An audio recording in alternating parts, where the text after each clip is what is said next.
ക്രൂശിത വഴിയിലൂടെ 6-ാം ദിനം. പരിശുദ്ധമായ വലിയ നോമ്പിൻ്റെ അനുഭവങ്ങളിലൂടെ കാൽവരിയിലേക്കുള്ള യാത്രയിൽ നാം ആയിരിക്കുമ്പോൾ വിശുദ്ധ ലൂക്കായുടെ സുവിശേഷം 5-ാം അധ്യായം 12 മുതൽ 16 വരെയുള്ള തിരുവചനങ്ങളിലേക്ക് നമുക്കൊന്ന് കടന്നു ചെല്ലാം.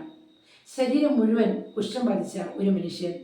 ആ മനുഷ്യൻ ഈശോയുടെ കാൽക്കൽ കമിഴ്ന്നു വീണ് ചോദിക്കുന്ന ശ്രദ്ധേയമായ ഒരു ചോദ്യവും അതിന് ഈശോ നൽകുന്ന വളരെ ആകർഷകമായ ഒരു മറുപടിയുമാണ് നാം ഇവിടെ കാണുന്നത്.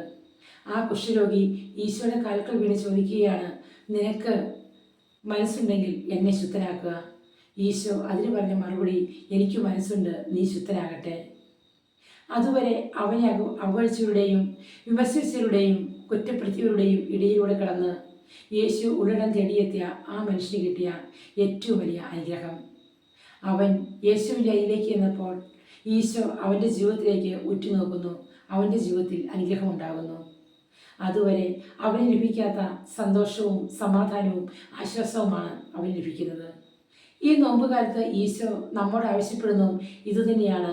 ഈ കുഷ്ഠരോഗിയെ പോലെ ഈശോയെ ഉറ്റുനോക്കുക, നിൻ്റെ ജീവിതത്തിലും അനുഗ്രഹങ്ങൾ ഉണ്ടാകും. ഇന്നിൻ്റെ ജീവിതത്തിൽ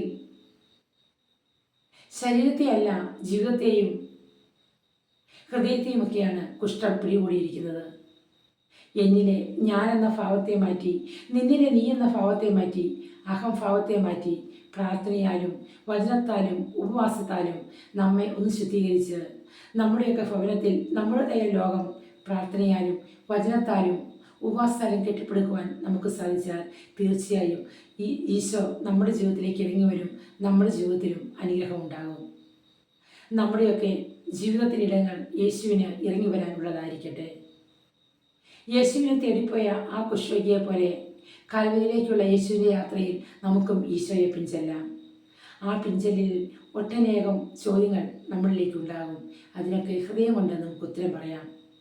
നമുക്ക് കാൽവരിയിലേക്ക് ഈശോയോടൊപ്പം യാത്ര ചെയ്തുകൊണ്ട് നമ്മുടെ ജീവിതം നമുക്ക് ചൈതന്യമുള്ളതാക്കാം. ഈ നോമ്പുകാലം നമ്മുടെ ജീവിതം കാൽവരിയിലേക്കുള്ള ഈശോയോട് കൂടിയുള്ള യാത്രയാകട്ടെ. സ്തുതിയായിരിക്കട്ടെ.